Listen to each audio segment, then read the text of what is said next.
Hello, my name is Tsukepen, and I've been an illustrator for over 10 years. Over the past year or so, I've been recording myself drawing in the hopes of finding a more consistent style, and in reviewing the footage, I've definitely learned a lot. With this backlog, I thought I could share it with people, and hopefully someone else can learn from what I've recorded. So let's get started.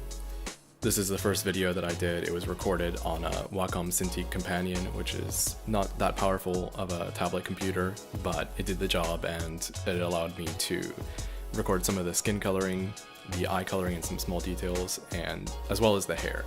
The hair is really what I wanted to focus on this video because at the time I was doing something that I haven't seen too many people do, and maybe you can learn something from it, adapt it to your own style.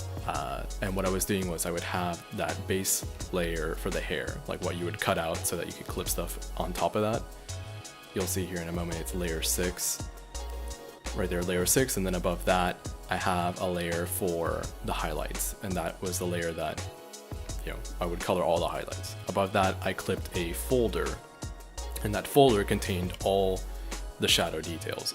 It was a layer for my shadow, like a base layer, and then above that I had a layer clipped to it that I could do different like coloring, airbrush, more small details, etc. So that base shadow layer was just one color, so I could go back to it with that same color and add or subtract to it, because the way I was doing this was I was taking that shadow layer, erasing it to reveal the highlight layer underneath. So you could go back and forth between the shadows and highlights without affecting anything. It's a very non-destructive process, and I think it's something that's very repeatable. So if you're looking for something like that for your hair coloring, maybe you could try this out.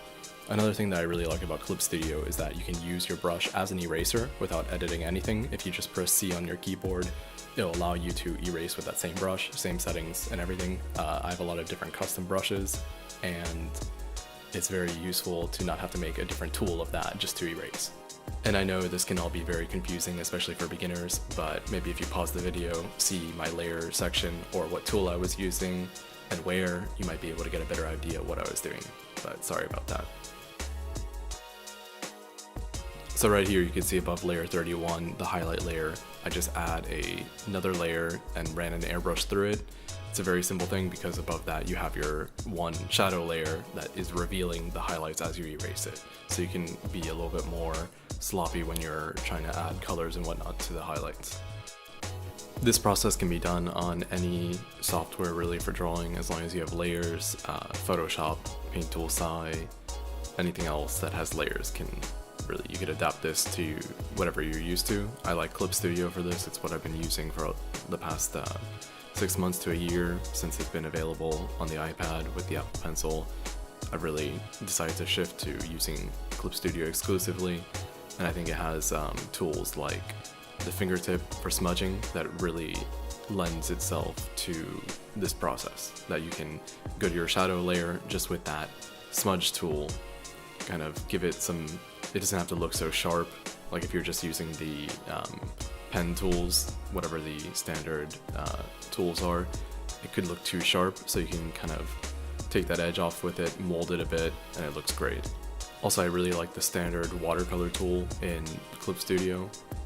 It can allow you to get a little bit more depth into your drawings. Like if you just have something that's cell shaded, if you run the watercolor tool or the fingertip through it, you can give it a little bit more of a unique style. So this is about all I have for this video. As I said, it was on the Cintiq Companion original, so I couldn't record everything, but I plan to release more of these in the future. I hope you learned something from it, and thank you for watching.